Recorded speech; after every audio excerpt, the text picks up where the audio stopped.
नमस्कार दर्शक, आप देख रहे हैं जयगांव मिरर्स। प्रस्तुत है आज की मुख्य समाचार रैपिड हेडलाइंस न्यूज। रात के अंधेरे में गाड़ी की टक्कर से हाथी शावक हुआ गंभीर रूप से घायल।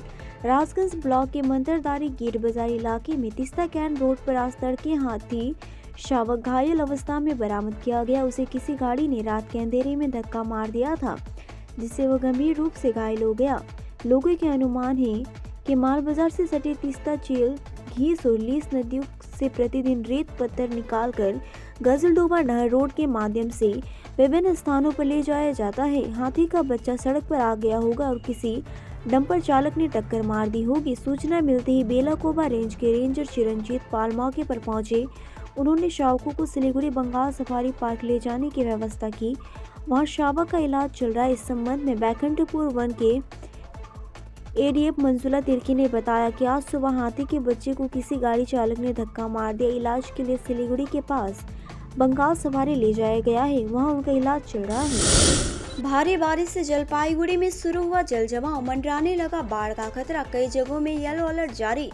उत्तर बंगाल में पिछले कुछ दिनों से लगातार बारिश हो रही है, जिससे सभी नदियां उफान पर है। इसी बीच सुबह 6 बजे जलपाईगुड़ी गजलडोबा तिस्ता बैराज से 3295.18 क्यूमेक पानी छोड़ा गया। लगातार बारिश के कारण गुरुवार सुबह जलपाईगुड़ी नगर पालिका के कई इलाकों में पानी भर गया। वार्ड नंबर 16 कांग्रेस पाड़ा, चुन्नीलाल रोड और वार्ड नंबर 19 न्यू टाउन पारा सहित शहर के कई इलाकों में जल जमाव शुरू हो गया है। साथ ही सड़कों पर पानी भरने लगा है। इससे स्थानीय निवासियों को परिवहन में कुछ समस्याएं हो रही है। सिर्फ जलपाईगुड़ी ही नहीं बल्कि उत्तर बंगाल डुवर्स क्षेत्रों में जल जमाव की समस्या शुरू हो चुकी है। बारिश के कारण तटीय इलाकों में बाढ़ का खतरा उत्पन्न हो गया है। लोगों को डर सता रहा है कि अगर बारिश नहीं रुकी तो उनके क्षेत्रों में बाढ़ आ सकती है। जलपाईगुड़ी में सहित उत्तर बंगाल के विभिन्न जगहों में रात भर तेज बारिश हुई और गुरुवार की सुबह छिटपुट बारिश। साथ ही बारिश के कारण किसानों को काफी नुकसान उठाना पड़ा। खेतों में पानी जम गया, जिससे उन फसलें नष्ट हो रहा है। सिंचाई विभाग के द्वारा NH 31 जलढका क्षेत्र और तिस्ता से लेकर मेखलीगंज बांग्लादेश तक येलो अलर्ट है। कुल मिलाकर स्थिति काफी बिगड़ने लगी और बाढ़ का खतरा मंडराने लगा है। भारी बारिश के कारण कुचबिहार शहर हुआ जलमग्न, कई वार्डों में जमा पानी। रात भर हुई भारी बारिश के कारण कुचबिहार शहर जलमग्न हो गया है। कुचबिहार शहर के वार्ड नंबर 2, 3, 7, 12 और 18, वार्ड नंबर 19 और 20 में सबसे ज्यादा पानी जमा हो गया है। शहर के सबसे व्यस्त कुचबिहार मिनी बस स्टैंड क्षेत्र में लगभग घुटनों तक पानी भर गया है, जिससे पैदल चलने वालों और यात्रियों के लिए गंभीर स्थिति पैदा हो गई है। जल जमाव की समस्या से लोगों को भारी परेशानियों का सामना करना पड़ रहा है।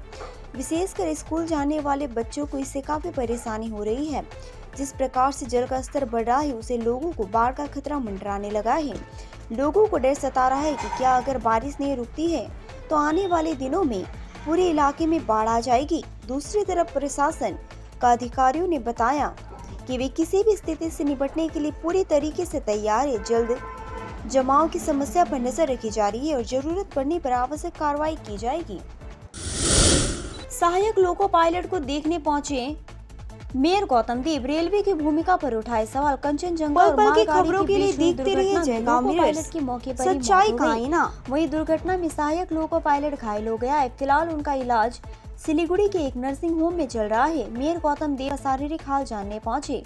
उन्होंने डॉक्टरों से बात की। बाद में उन्होंने मैं मरीज का हालात देखने आया हूँ, यह बातें कही। उन्होंने रेलवे की भूमिका पर सवाल भी उठाए। उनके मुताबिक जाँच ठीक से नहीं चल रही है, जाँच के नाम पर आंख मिचौली चल रही है। उन्होंने रेल की भूमिका पर सवाल उठाते हुए कहा कि एक रेलवे के कर्मचारियों को बिना जांच किए मृत्यु घोषित कर देना रेलवे की लापरवाही को पूरी तरीके से प्रदर्शित करता है। रेलवे को भारत की जीवन रेखा जाना जाता है, लेकिन वर्तमान में रेलवे को पूरी तरीके से असहाय दिख रहा है।